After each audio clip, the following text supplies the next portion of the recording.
네, 안녕하십니까. 황태순TV의 황태순입니다. 오늘은 2019년 4월 4일입니다. 대한민국의 최고의 여론조사 전문가 우리 김장수 박사님 모시고 매주 하고 있습니다만 오늘은 특별히 어제 있었던 4월 3일 5지역의 재보궐선거 그 의미를 다시 한번 점검해보고 그 다음에 앞으로 전국의 흐름, 방향 그리고 많은 사람들이 관심 갖고 있는 2020년 4월 15일 21대 총선 과연 어떠한 지형이 펼쳐질 것인가 한번 오늘 돗자리 한번 깔아보겠습니다. 박사님 안녕하세요. 예, 안녕하십니까. 돗자리 한번 오늘 시원하게 한번 깔아주시죠. 예. 우선 어제 보면 5군데 보궐선거 있었습니다만은 많은 사람들의 관심은 밤 11시 반까지 사실은 엎치락 뒤치락도 하지 않았어요. 쭉 이렇게 가다가 이제 99.98% 개표했다 해서 끝났다 하고 일어서려는데 어머머 자 경상남도 창원시 성산구를 우선 중심으로 한번 전체적 흐름을 갖다 한번 짚어주시죠. 어제 이제 그 막판에 정의당 여영국 후보가 역전을 하다 보니까 네. 그 현상에 집중하다 보니까 어제 성산에서 드러난 네. 표심을 우리가 계속 놓치고 있어요. 네. 어제 표심의 핵심은 네. 2016년 총선에서 네. 그 지역에서 노회찬 후보가 네. 같은 네. 강기훈 후보를 조금만 앞으로 뺄게요. 예. 12% 차이로 이겼다는 겁니다. 아, 그 당시에 12% 예. 포인트 근데 차이였다. 어제는 이제 45대 45, 0.5% 차이였는데요. 네. 그러니까 2016년 4월과 3년 후 어제 네. 치러진 보궐선거에서 한국당은 플러스 5, 네. 그리고 정의당 등 민주연합 계열은 마이너스 5. 그러니까 전체적으로 10%가 이제 한국당이 유리한 쪽으로 바뀌었다. 이게 네. 이제 어제 선거가 보여주는 민심입니다. 네, 그리고 민심은 역시 전문가십니다. 그러니까 저희는 사실 가장 궁금했던 건 아이고 막판에 뒤치락했고 500표 차가 나는데 과연 어느 지역에서 몰표가 나왔을까 이런 어떻게 표피적인 현상에 눈이 갔습니다만은 우리 김 박사님 보시기에는 결국 보면 2016년 그 당시에 물론 전체적으로는 당시 민주당 123석 예. 다음에 그 당시 새누리당이 122석을 얻었던 예. 그 지역 대비 봤을 때 지금 10%포인트를 흔한 얘기로 자유한국당이 따라 마셨다. 예. 이렇게 봐야 되는군요. 그러니까 그 이제 중요한 게 뭐 이제 저희들이 여론조사도 하고 그러는데 네. 어쨌든 창원 성산이라는 지역에서 10만 가까운 사람들이 나와서 투표를 한 겁니다. 근데 그렇습니다. 2016년 지금 말씀하신 대로 2016년은 네. 민주당과 한국당으로 보면 거의 대등한 선거를 치렀습니다. 근데 그렇습니다. 예. 거기에 지금 한국당에 플러스 10이 붙었다는 겁니다. 2016년에 비해서요. 예. 근데 이제 이거를 조금 더 확대하면 전국적으로 같은 현상이 나타납니다. 이런 경우는. 네. 그러면 10%가 아니라 플러스 5가 네. 지금 총선을 한다면 한국당에 플러스 5가 붙을 거다. 네. 그러면 이제 선거 결과는 한국당에 상당히 유리한 게 나올 가능성이 있습니다. 일단 어제 결과만 두고 보면요. 그러다 보면 이제 문재인 대통령 입장에서는 가슴이 좀 답답하겠어요. 왜냐하니까 본인들 입장에서는 그야말로 지난 2년 동안 박근혜 전 대통령 갖다 그야말로 마녀 사냥하듯이 예. 몰아치면서 자유한국당을 비롯한 보수 우파들을 적폐의 본산이다라고 치면서 내년 2020년에 대승을 거둔 이후에 예. 2022년 대통령 선거부터 최소한 20년 장기 100년을 장기 집권을 꿈꾸고 있는 지금 좌파 세력들 문재인 대통령을 필두로 한 좌파 세력들 입장에서는 이게 간단한 게 아니네 그런 느낌을 가질 수 있겠어요. 그러니까 이제 그게 우리나라 정치권이 얼마나 후진적이고 네. 반면에 이제 국민들은 얼마나 무서운가를 보여주는 겁니다. 네. 그 한 8개월 전이죠. 네네.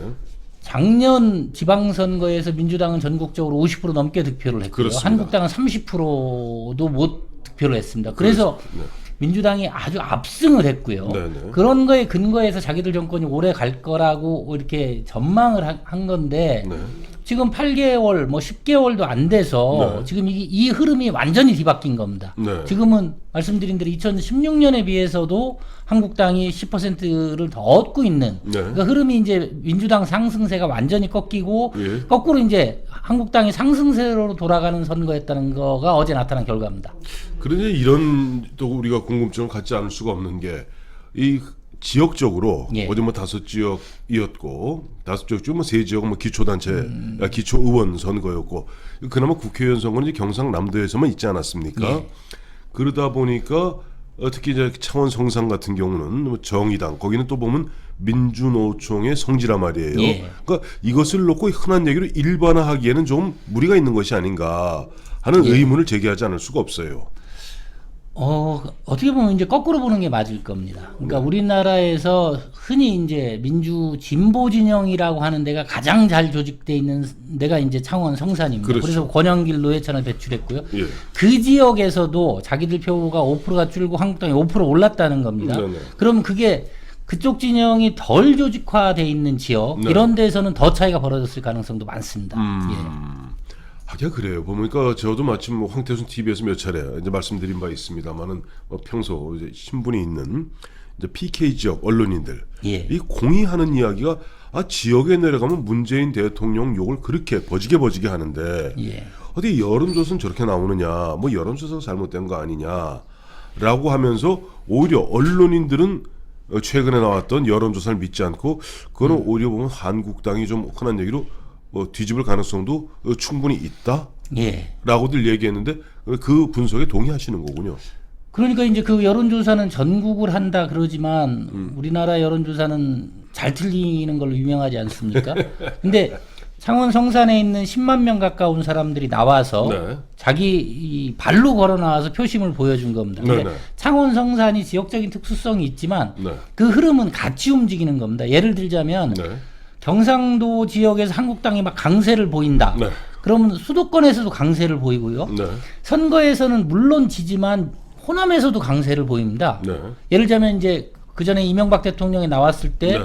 수도권 영남에서 강세를 보이고 그럴 때는 호남에서도 원래 10% 나오던 게 20%로 올라가는 겁니다. 그러니까 우리나라 국민들이 정권에 대한 평가가 네. 지역마다 조금씩 다르지만 움직이는 건 같은 방향으로 큰 움직입니다. 흐름은 비슷하다는 예. 뭐 그런 말씀이신데 조금 전에 본적 호남 지역을 말씀하셨는데요. 이번에 물론 뭐 기초 의원을 뽑는 선거이긴 합니다만은 전주 같은 경우 보면은 민평당 후보가 당선됐고 집권 여당인 민주당 후보가 30% 정도 득표해서 예.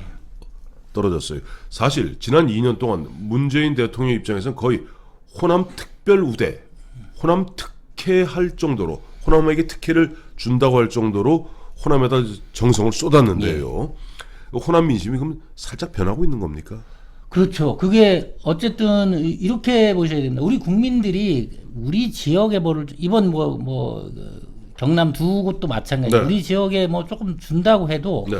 우리 대한민국 경제가 이미 무지하게 큰 경제입니다. 그렇습니다. 그러니까 대통령이 국정운영 방향을 잘못 잡고 네. 경제가 안 좋아지면 그 지역에 특수하게 조금 뭐 배려를 한다고 해도 네. 그 지역에 사시는 분들도 되게 어렵습니다. 네. 지금 문재인 정부 들어서 자영업자들이 다들 죽어나간다 그러고 청년들 취직이 안 된다 그러고 네. 모든 세대가 다 불안하다 이러는데 네. 문재인 대통령이 호남 지역에 뭘 좀 줬다고 해서 그 네. 지역만 뭐 잘 살고 그러겠습니까? 그렇죠. 그러니까 국민들이 아주 현명하게 항상 판단을 합니다. 이 문제들은요. 네.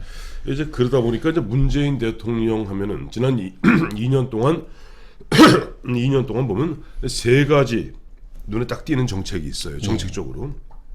첫째, 문재인 대통령 본인 표현을 그대로 빌자면 세계로도 족보가 있는 이야기인 소주성. 무슨 족보가 있는지 모르겠습니다만은 소득 주도 성장.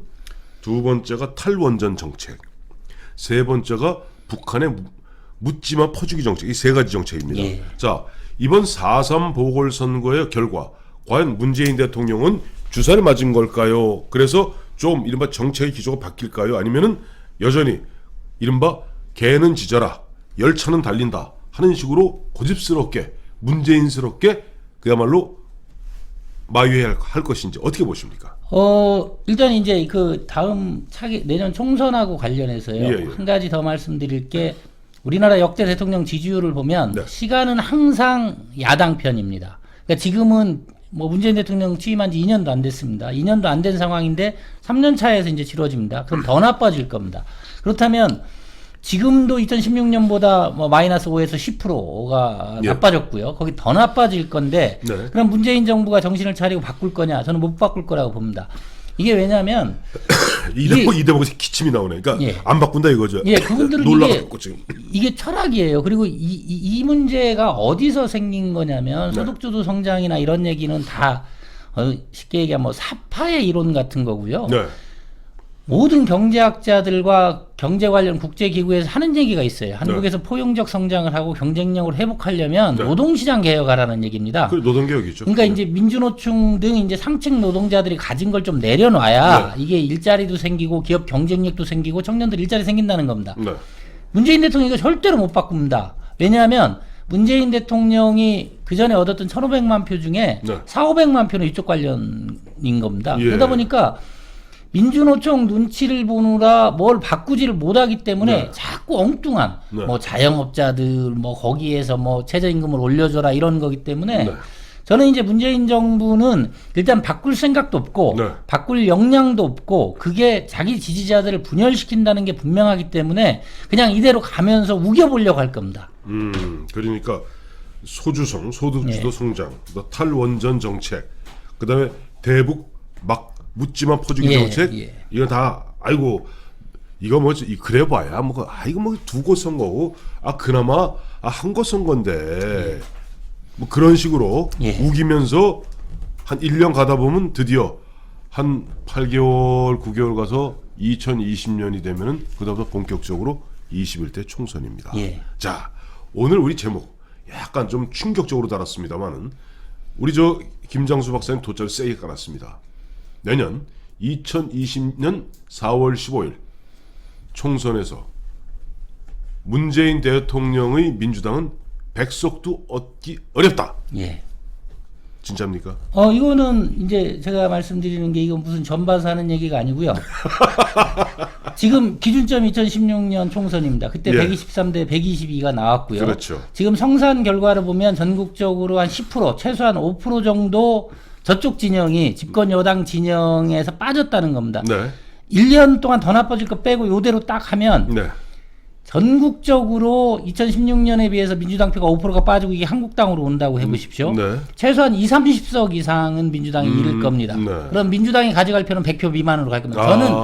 저는 실제 이거보다 더 나쁠 거라고 봅니다. 왜냐하면 문재인 대통령이 계속 고집을 부릴 거고 네네. 그 내년은 집권 3년 차에 치러지는 선거이기 때문에 더 나쁠 거라고 보지만 네. 민주당은 100석 이하로 갈 거고 한국당은 과반에 육박하는 득표를 할 거다 이렇게 네. 보고 있습니다. 예, 어쩌서 뭐 약간 기분 좋은 돗자리입니다만은 이런 얘기죠. 그러니까 현재 예. 딱 시간을 정지시킨 상태에서 예. 자, 이 순간 만약에 2019년 4월 4일 날 총선이 치러졌다라고 하면은 지금 저는 민주당이 예. 100석도 못 이해를 얻고 한다. 예. 결국 앞으로 1년 후 쭉 늘겨놓으면은 예. 100석보다 한참 미치지 못할 것이다. 예. 그리고 이게 이제 그 우리나라 역대 정부들이 좌우를 막론하고 이래서 망한 겁니다. 근데 그 전에는 이게 한 10년 주기 정도 됐습니다. 네. 근데 요번에 이제 제가 그래서 궁금해한 게 이게 항상 10년 주기로 가라는 법이 없거든요. 네. 이번에는 지방선거의 8개월 이후에 그 상승세가 갑자기 다운턴으로 바뀌었고 네. 다운턴으로 바뀌면서 2016년보다 마이너스 10이 됐다는 게 보여진 겁니다. 네. 그러니까 근데 이게 이제 그럼 1년 지나고 2년 지날수록 어떻게 하느냐? 더 나빠지는 흐름으로 간다는 겁니다. 예.